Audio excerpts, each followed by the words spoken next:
Weather update tayo mga kapatid, tuluyan na ngang lumalayo. Ito pong dating Bagyong Henry sa ating bansa. Ito po ay huling namata ng Pag-asa sa layong 960 kilometers west ng Northern Luzon. Ito nga po ay nasa labas na ng ating PAR at patungo na po dito sa southern portion ng China or dyan po sa may area ng Vietnam. Kasabay po ng paglayo niyan, nababawasan na rin po yung epekto ng ating habagat o southwest monsoon. Pero posible pa rin po yung ating mga kalat-kalat na pagulan sa ilang bahagi ng ating bansa. Dito po, dahil sa epekto ng ating habagat o southwest monsoon. Dahil nga po dyan, possible po yung ating mga kalat-kalat na pagulan at mga posibleng thunderstorms na lamang dito po sa ilang bahagi ng Mindoro at Palawan. Samantalang, ang natitirang bahagi ng ating bansa, ito pong eastern section ito, may mga posible rin tayong thunderstorms.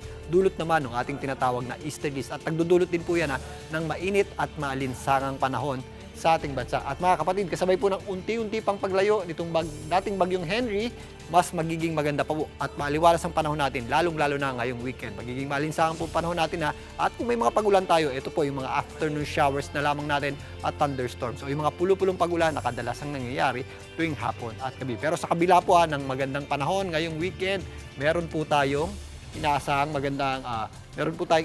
posibleng panibagong sama ng panahon na pumasok sa ating area of responsibility. Ito po ang tropical storm, Bobby, na nasa labas ng ating PAR.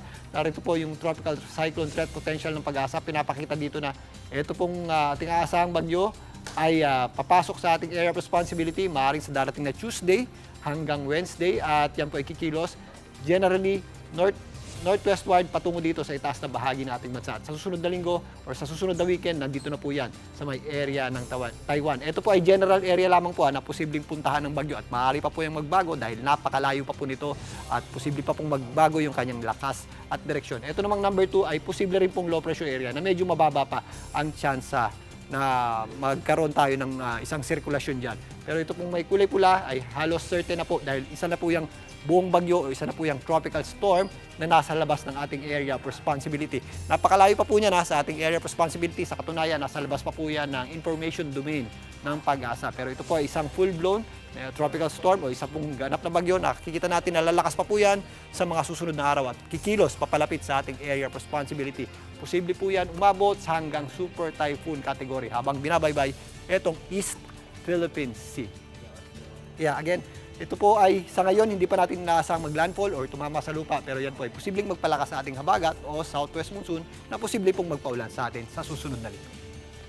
Mga kapatid, fun fact naman tayo. Nabalitaan nyo rin ba ang pulang kalangitan dyan sa may Caracas, Venezuela? Marami nagsasabing pangitain ito sa biblical sign na naiugnay sa nangyayaring kambal na magnitude 7.2 at 7.5 na lindol nitong lamang nakaraang Hunyo 24. Ang video po kasi na ito ay naganap dapit hapon na sa Caracas, Venezuela. Kadalasan po kapag sunrise at sunset, nagiging pula talaga ang ating kalangitan dahil nafi-filter ng mas mahabang atmosphere o mas mahaba po o mas malawak yung ating atmosphere yung maiiksing wavelength sa ating visible light gaya ng mga blue at purple pero nakakalusot naman yung mga habang wavelength gaya ng mga red at orange at na-enhance pa yan ng mga dust particles na meron sa kasalukuyan that time sa Venezuela. Kaya kalma lang mga kapatid dahil wala itong koneksyon sa nangyaring kambal na lindol. Kaya naman pairalin natin ang pagiging maagap sa mga lumalabas na impormasyon sa social media. Muli ako po ang inyong weather frontliner, Alvin Pura.